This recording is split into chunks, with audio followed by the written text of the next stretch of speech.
Basically, my team, Global Video Unit, was commissioned to find stories of women based around the world. Our remit's always been an international one, so we had to find women around the world who were involved in sport and had an interesting story around sport. So Aisha's story is the only story of someone who's not currently professional and who is seeking to become a professional sportswoman, and that's one of the reasons why we chose her, because I thought it made an interesting angle to look at kind of the challenges of becoming a professional, as well as the kind of challenges that the women have when they become professional. And so I thought that her story worked well within the series for that reason. Well, I mean, it wasn't actually our idea.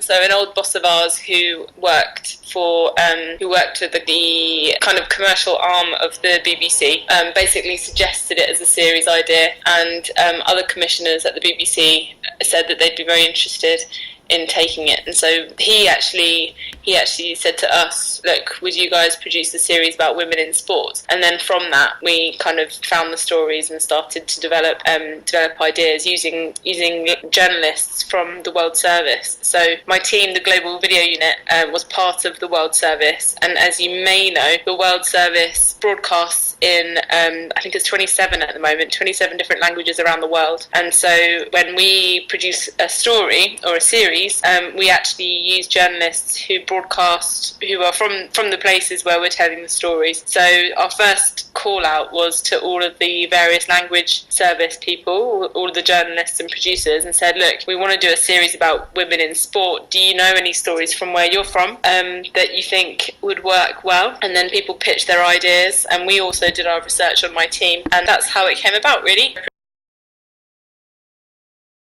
Produced the Surfer in Brazil, which performed exceptionally well. It got 4.7 million hits on the online, just for the link online, which is massive, which is very, very big. It got 1.6 in one day, 1.6 million online hits, unique hits in one day. Another reason why people come to us with an idea for a series is that they know that it's going to be told in a very visual way. So my team, as I mentioned before, the Global Video Unit, we've always used high-end filming techniques. So when you ask us to produce something, it's because you know that we have licensed drone pilots on our team, because we use bits of kit other parts of the BBC don't use. We use steady cams, we use sliders, we use jibs. So we're always going to get the shots that take a bit of time, but that make the final product really stand out. My team also grades the shots at the end. So as well as directing and filming, the same members of my team will also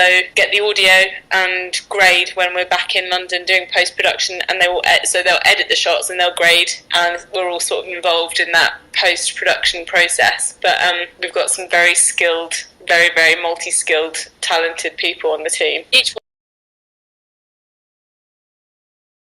So there was one producer, two director, cameramen, and then for some stories there was a local producer. So we didn't need one in the US because my English is pretty good, and although I have an accent, people tended to understand me for the majority of the time anyway.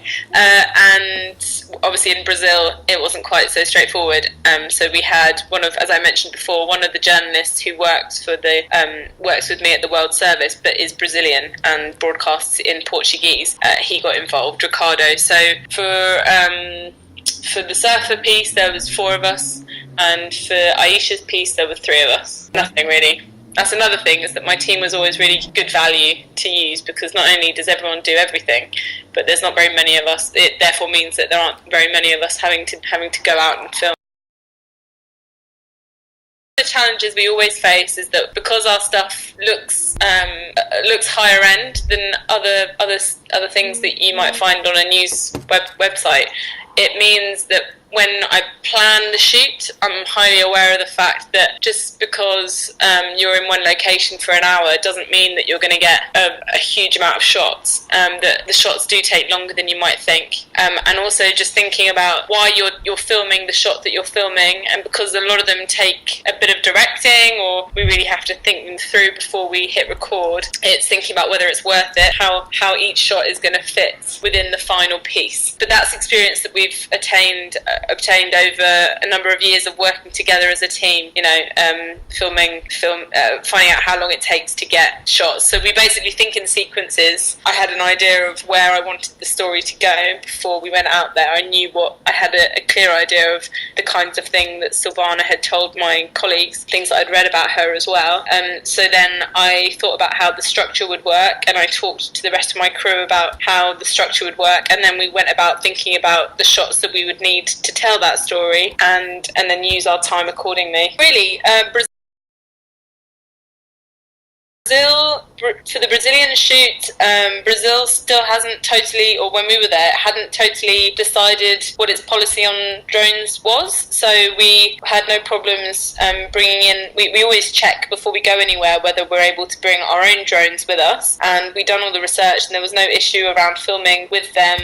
So that was really straightforward. With the San Francisco story, we weren't able to take our drones to the US. We needed to hire someone. And that's kind of an interesting challenge that I've not had to deal with before, because it means that although we know the kinds of shots that we would get if we were operating the drone, that needs to be communicated to someone who hasn't worked with your team before. And we were lucky that the guy that we used in San Francisco was very proficient. He knew exactly how to maneuver his drone, but it was also helpful that my team were able to communicate with him exactly what we were after. Done anything differently? No, I don't think so. No, I never really come back regretting anything, because every shot is so well thought through, and it's very, very rare that we film something that we don't use. The point, and this has really evolved over time as a team. We've been able to get more and more efficient with what we film and how we're going to use it. So there's very little.